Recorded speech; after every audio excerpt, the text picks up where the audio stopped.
Now, there are some points I would like to add here. The time of choosing is somewhat more complicated if the last reincarnational cycle in your terms is completed. First of all, you must understand again that now you do not realize your true identity.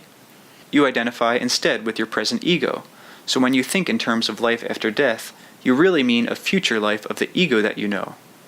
At the end of the reincarnational cycle, you understand quite thoroughly that you, the basic identity, the inner core of your being, is more than the sum of your reincarnational personalities. You might say that the personalities then are but divisions of yourself here. There is no competition between them. There never was any real division, but only a seeming one in which you played various roles, developed different abilities, learned to create in new and diverse ways. These reincarnational personalities continue to develop, but they also understand that their main identity is also yours. When the cycle is finished, therefore, you have complete knowledge of your past lives. The information, experience, and abilities are at your fingertips. This merely means that you understand your multidimensional reality in practical terms.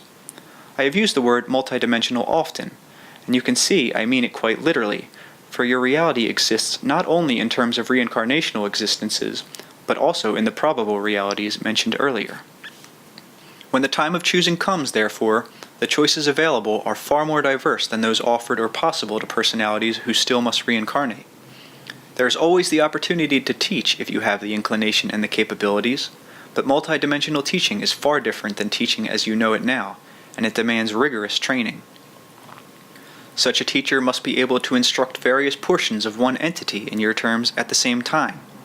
Say, for example, a particular entity has reincarnations in the 14th century, in 3 BC, in the year AD 260, and in the time of Atlantis.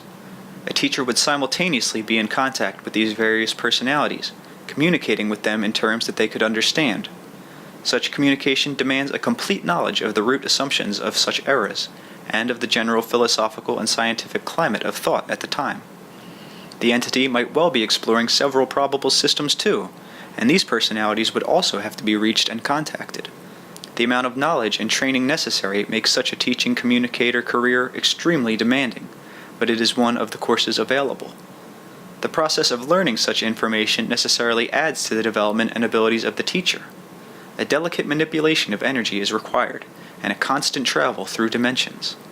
Once such a choice is made, training immediately begins, always under the leadership of a practical expert.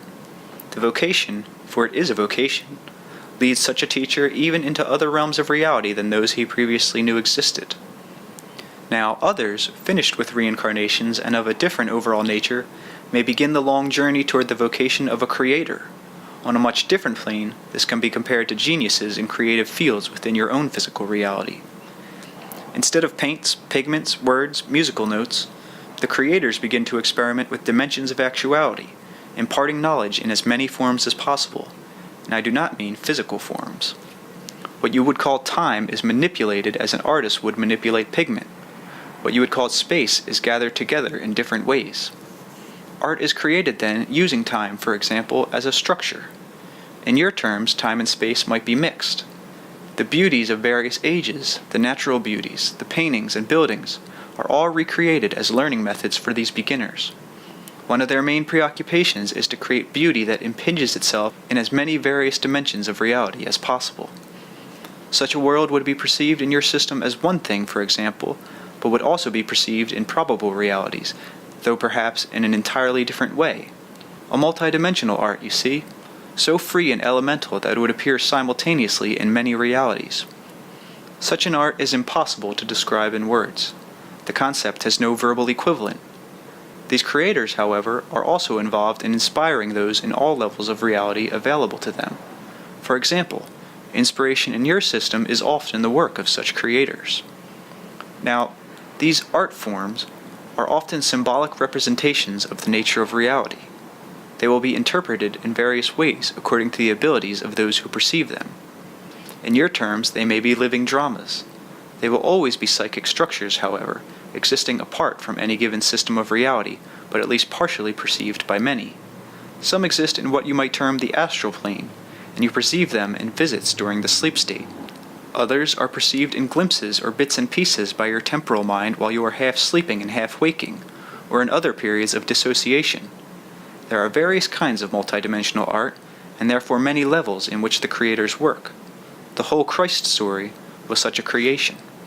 There are also those who choose to be healers, and of course this involves far more than healing as you are familiar with it. These healers must be able to work with all levels of the entity's experience, directly helping those personalities that are a part of it. Again, this involves a manipulation through reincarnational patterns, and here again, great diversification. A healer begins with reincarnational selves with various difficulties. The healing involved is always psychic and spiritual, and these healers are available to help each personality in your system as you know it, in your present time, and in other systems. In a larger context, and with greater training, advanced healers deal with spiritual maladies of vast numbers of personalities. There are those who combine the qualities of teacher, creator, and healer. Others choose lines of development that are particularly suited to their own characteristics.